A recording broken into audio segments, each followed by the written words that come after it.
Hi, my name is Jaylin. I'm back again with another neuroscience tip to how to learn faster. Einstein was well known to sleep with a note and pen right beside his bed.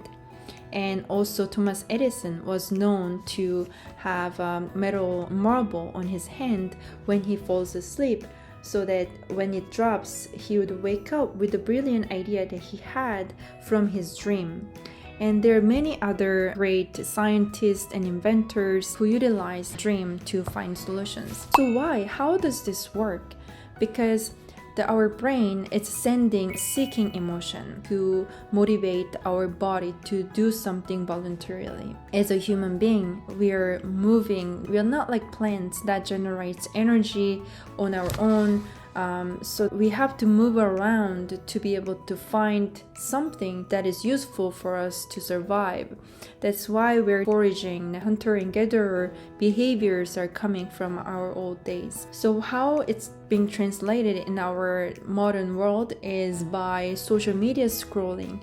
By scrolling the information, then checking for emails, we're looking for this sudden surprise with the expectation of something good might happen, and with the curiosity and interest and enthusiasm to get involved in this kind of activity. That's where it's coming from. So now let's think about our wandering mind. Our wandering mind is doing its thing because our brain asks it to find solution using what-if scenarios, because we only have one body.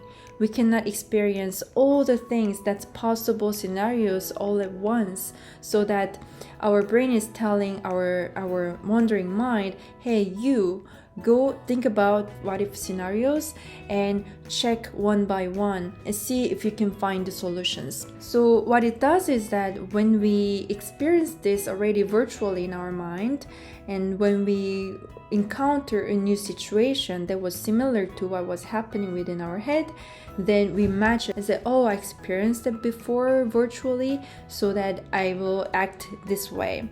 So that's why when we are in REM sleep, we have access to the areas of the brain that we are not able to access during our cognitive awake times.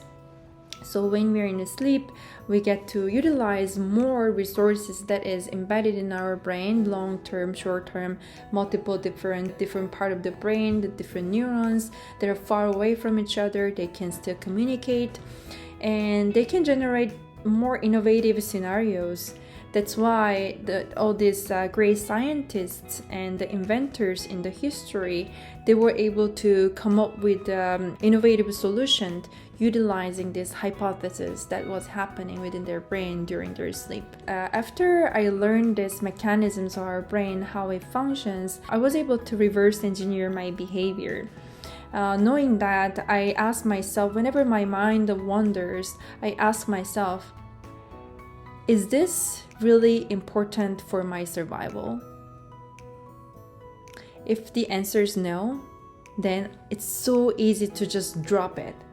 And I zoom out and I move on to another question. I can just stay quiet, enjoy the stillness that I was not able to before I knew this technique, but I'm able to zoom out, or I could formulate a new question and hand it over to my brain and say, what about you think about this question?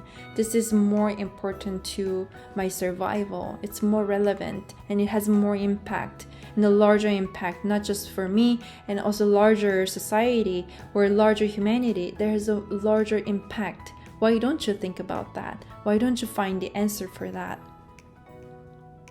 So this is interesting. So I hope I gave you some tip for you to become more aware of your own thoughts and ability to actually reverse engineer your own behavior that is caused by the brain's instinct to survive, by sending you this seeking signal as a default emotion, and that makes you voluntarily seek for something that is maybe not so useful, but I gave you the ability to turn that around and make it something useful for your problem solving for the most important and difficult challenges that you can identify. That's how you can make impact in this world. I will come back with another wisdom, neuroscience tips to help you learn faster and survive in this world and stand out in the crowd. I'll talk to you later. Bye.